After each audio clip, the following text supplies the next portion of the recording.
My girlfriend said, "Don't feel special, you're replaceable," so I let her drown in her debts. My name is Ricardo, I'm 28 years old, and I was in a 3-year relationship with my girlfriend, Neftali, who is 24. It all started in the most common and simple way, working together at a Starbucks in the city. We both had similar schedules, earned practically the same amount of money, and were just making ends meet, although I always felt I wanted something more for my life. I don't know if it was ambition, discontent, or simply being tired of the routine, but even back then, I had the idea that I didn't want to spend my life working for someone else. I met Neftali behind the counter as we prepared coffees and served hurried customers every morning. She was a reserved but very observant person. She didn't talk much with our co-workers, but when she did, her comments were direct and clear. I, on the other hand, always tried to be more sociable, to get along with everyone, even though inside I was already tired of the uniform, the smell of coffee ingrained in my clothes, and the feeling that my time was being wasted. Little by little, we started talking more during our shifts, sharing breaks, and eventually going out after work. It was something natural, nothing forced. Over time, we became a couple, and although neither of us earned much, we somehow found ways to have a good time. Sometimes it was a simple pizza, a walk through the city center, or going to the movies once a month. For me, the company was what mattered. However, something inside me remained restless. I had always wanted to have my own business, and I saw an opportunity in the coffee shop.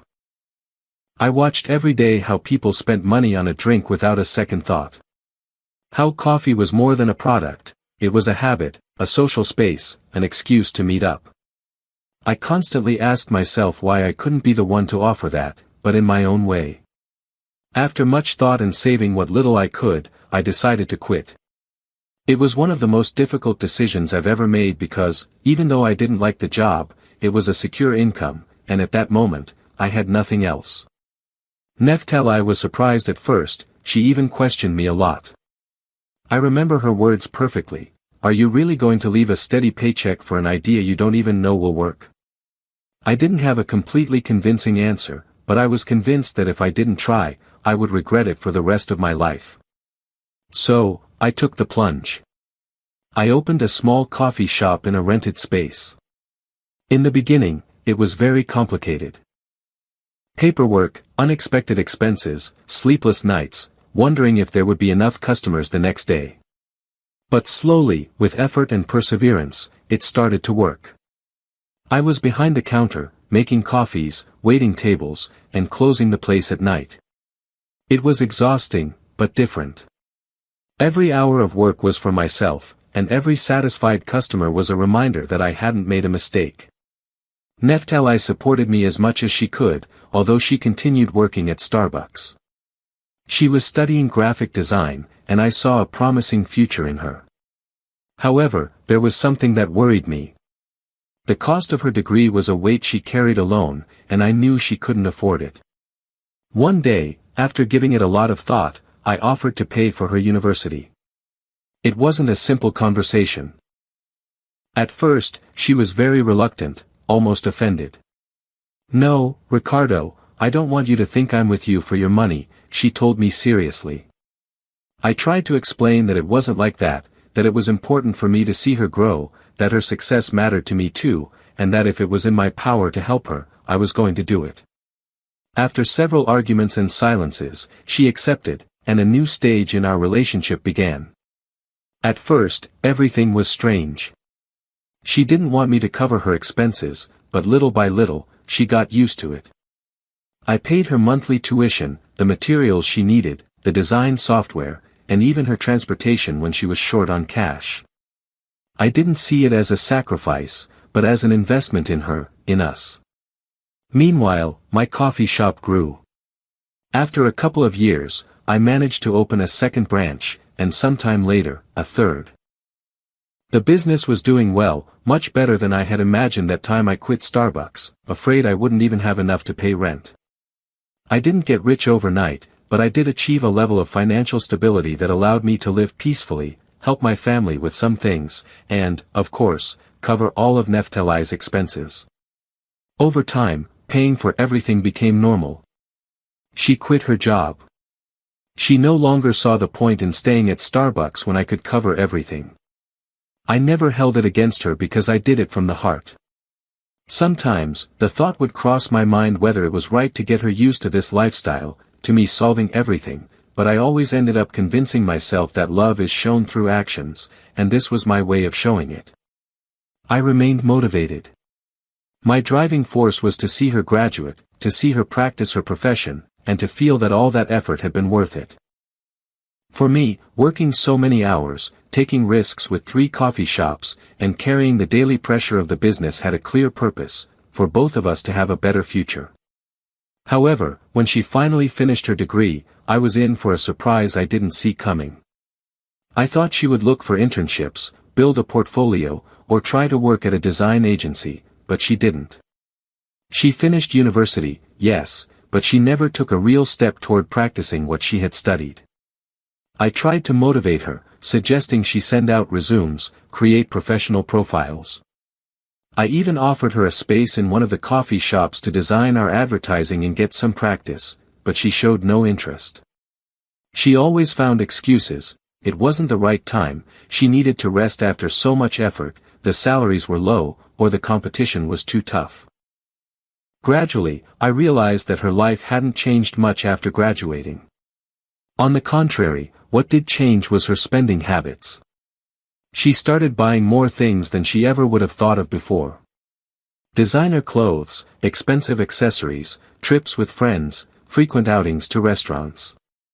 And although I was still paying for most things, it now seemed like she was spending without any limit. At first, I justified it: she deserves it, she studied hard, let her enjoy herself a little. But over time, I noticed that, a little, had turned into a lifestyle. She bought almost everything she wanted and never worried about the cost because she knew I would cover it.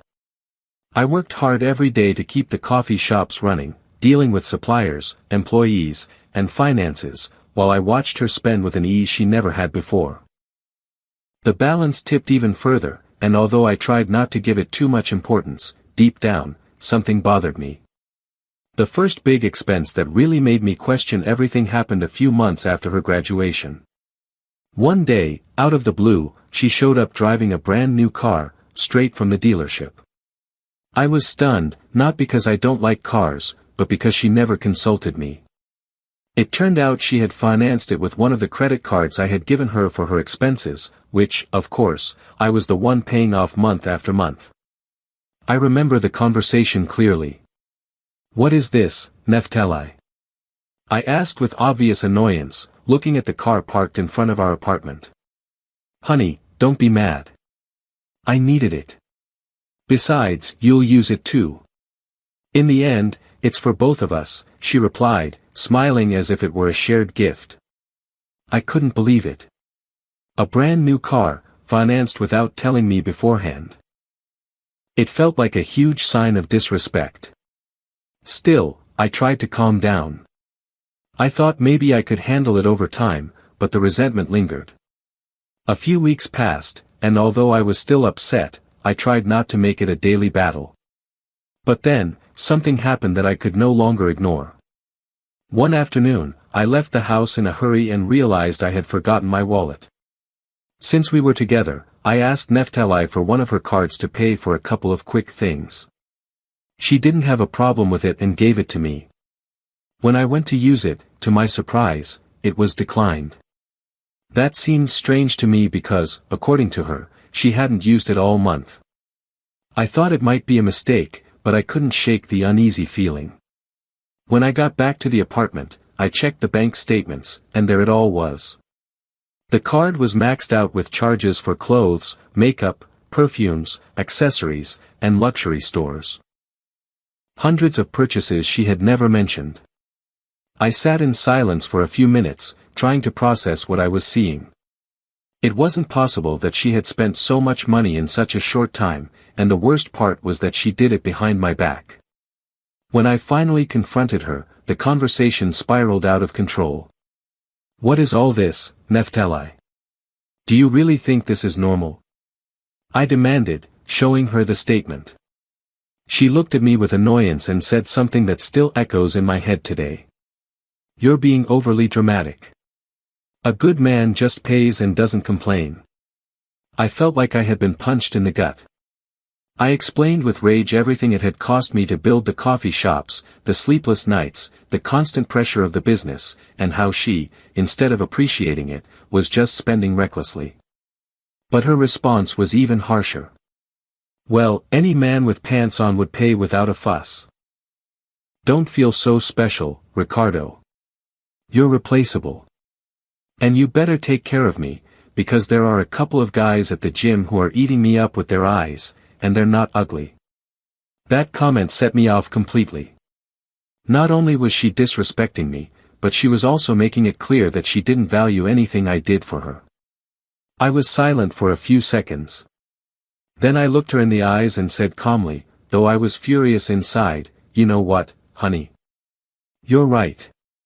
She smiled as if she had won the argument. She had no idea what was about to happen.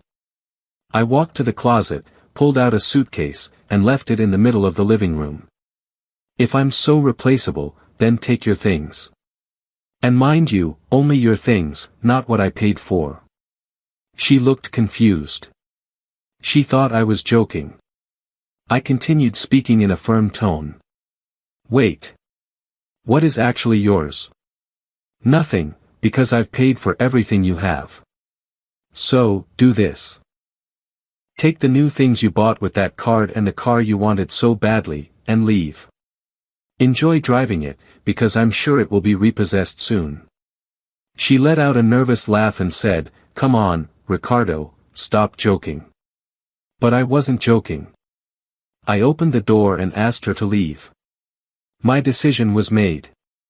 I wasn't going to continue letting someone belittle me after everything I had done for her.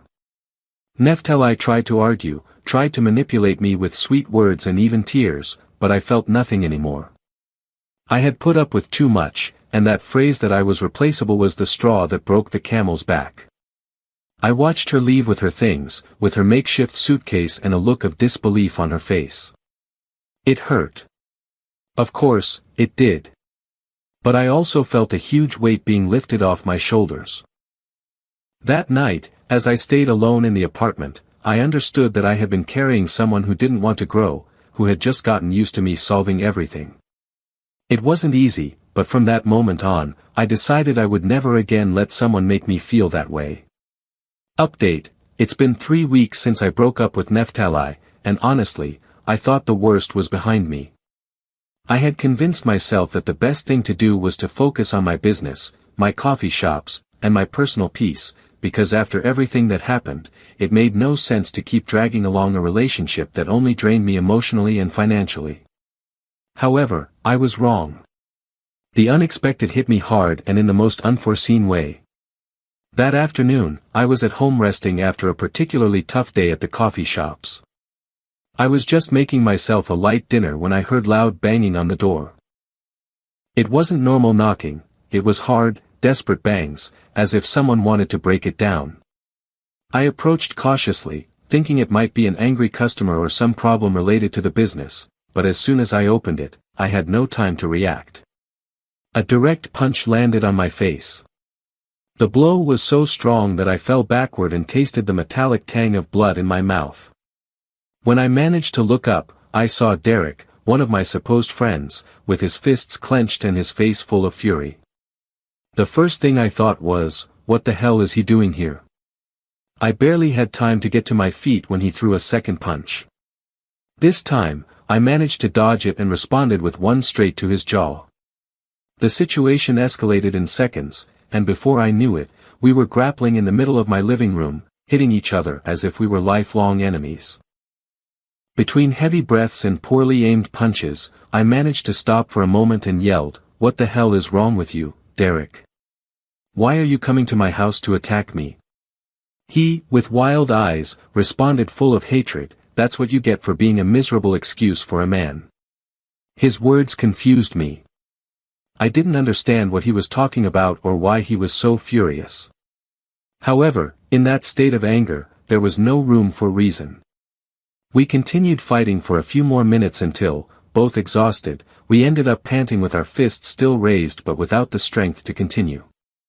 It was then that Derek, in a tone somewhere between reproach and rage, threw the line at me that left me cold. "You're a poor excuse for a man for leaving Neftali to her fate." That's when I understood everything. He had come to my house to call me out over my ex-girlfriend, as if he still had the right to tell me how I should manage my life. I wiped the blood from my lip with my sleeve and responded coldly. "What I do or don't do with my life is none of your business. Get out of my house right now, or I'm calling the police." He laughed with contempt, and before leaving, he played what seemed to be his trump card. "I'm leaving, but just so you know, Neftali was cheating on you with me. Now I understand why. You're a pathetic man." For a moment, I felt a stab in my gut, a mixture of rage and surprise. However, instead of letting his words crush me, something inside me prompted me to respond with a sarcastic smile. "Really? Then tell me, how does it feel to lick where I've been so many times?" His face transformed into pure fury. He lunged at me again, and the fight restarted. This time it wasn't just an exchange of blows, there was real hatred involved. Amidst shoves, shouts, and the thud of bodies hitting the floor, one of my neighbors, alarmed by the noise and yelling, called the police. When the patrol cars arrived, Derek had already backed off a bit. I took the opportunity to state that he had forced his way into my home and that I was only defending myself. I don't know if the police fully believed me, but at least Derek had no way to justify why he was beating me up inside my own property. With a look full of resentment, he left the house before they could arrest him, but not without throwing another threat at me. "This isn't over." From that night on, things started to get murkier. In the following days, I noticed something strange was happening with my coffee shops. Regular customers stopped coming. I received negative reviews on the internet that seemed copied from one another, and false comments began to circulate on social media. At first, I thought they were coincidences or a simple misunderstanding, but when I investigated further, I realized that everything pointed to a well-organized smear campaign. Comments like, "They served me coffee with mold," "The employees are rude," and "I saw cockroaches on the counter," were completely fabricated reviews. I know my coffee shops. I know how they operate, the hygiene standards we work with, and how committed my staff is. No one who had actually been to my places would write something like that. It didn't take me long to connect the dots. Derek and Neftali were behind all of this, or at least someone close to them. There was no other logical explanation. The goal was clear, to hurt me where it hurt the most, me work, the fruit of years of effort and sacrifice. The pressure started to build immediately. I had to address every comment on social media, ask loyal customers to leave real reviews to counteract the fake ones, and at the same time, keep up the morale of my employees, who were already worried about the situation. The tension was palpable. One of my managers even asked me if we had enemies because it all seemed too targeted to be a coincidence. And although I have no concrete proof, I know it in my gut, this is coming from them. Derek not only attacked me physically in my home, but now he's trying to destroy what I've built with so much effort. I don't know how far they're willing to go, but what I do know is that I'm not going to sit back and do nothing. I'm considering formally reporting both Derek's assault and the digital harassment against my coffee shops. I know it won't be easy to prove, but I'm not going to let my name and my businesses be tarnished by resentful people. The most ironic part of all this is that Derek accused me of being less of a man for not continuing to support Neftali. When I think about it calmly, I realize that's what hurt them the most, that I stopped being the unconditional provider, that I refused to continue financing a life full of unnecessary luxuries and senseless whims. Maybe for them, that's being less of a man, but for me, it was simply having dignity and setting boundaries. I won't deny that this situation weighs on me. It hurts to see how someone I once considered a friend now hates me to the point of trying to ruin me. It hurts to think that Neftali, after everything I did for her, would stoop to something so vile. But I also know that every blow I take makes me stronger, and every obstacle reminds me why I started all of this in the first place, to have a life of my own, to not depend on anyone, and to prove to myself that I could achieve it. For now, I'm moving forward. I'm not going to give up. If they want a war, they'll have to face not just a man who is no longer willing to be manipulated, but someone who has too much to lose to stay silent. Update: a month has passed since that fight with Derek, and many things have gradually fallen into place, although I won't deny that I'm still surprised by the way everything has unfolded. The first thing I did was focus on solving the problem of the fake reviews of my coffee shops. For weeks, one-star reviews had accumulated on Google Maps, all with identical or very similar comments, accusing my business of being dirty, treating customers poorly, or even that the products were spoiled. The coincidence was too obvious, and upon reviewing the accounts, I realized they had all been created just days before. I presented the evidence directly to Google, and fortunately, they acted quickly. In less than 2 weeks, the fake reviews were removed, and the reputation of my coffee shops returned to normal. That relief took a huge weight off my shoulders. I knew Neftali and Derek were behind that campaign, but I didn't have concrete proof to sue them. Still, as long as they weren't damaging my business anymore, that was enough. However, the most unexpected thing happened shortly after. Exactly 2 weeks after the fight with Derek, I received a message from Neftali. It was the first time she had written to me since I kicked her out of my house. The message was confusing, full of typos, and asked me to call her. I hesitated for a moment, but I did. When she answered, I heard her broken voice. She was crying. The first thing she said was, "Ricardo, please, help me. I can't handle these debts anymore." She poured her heart out for several minutes. She told me the car payments were already late, the credit cards were maxed out, and she could barely cover her basic needs. Between sobs, she asked me for some money, saying that even if we didn't get back together, I could at least help her get out of the hole she was in. What surprised me most was how she tried to justify herself. Through tears, she said, "I'm only human, I make mistakes. Please, understand." For a moment, I confess I felt some compassion. After all, we had shared 3 years of our lives together. But as soon as I opened my mouth to respond, the anger returned. "Maybe I would have forgiven you, Neftali," I said calmly, "if I didn't know you were sleeping with Derek." There was a long silence on the other end of the line. Then she started crying harder, trying to defend herself. "It's all your fault, Ricardo. I went with Derek because I felt lonely. I bought all that stuff to fill a void. You were so busy with your coffee shops that I felt invisible, abandoned." That excuse was the final straw. Not only was she trying to justify her infidelity, but she was also trying to blame me for her bad decisions. I laughed. It was a bitter laugh, the kind that comes out when there's nothing left to say. How convenient, Neftali. Everything is my fault, except for your lack of morals. I didn't say anything else. I hung up. That call left me with a lot to think about. I reflected on everything I had done for her, on the sacrifices, the hours of work, the money invested in her future, and how in the end, she had decided to throw it all away. It hurt, of course, but it also taught me a lesson.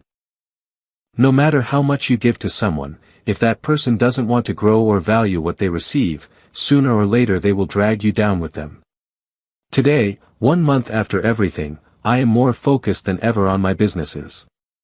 My coffee shops are still running, their reputation has recovered, and little by little, so have I. I understood that closing the door on Neftali was not a mistake, but probably the best decision I could have made. She chose her path, and I chose mine.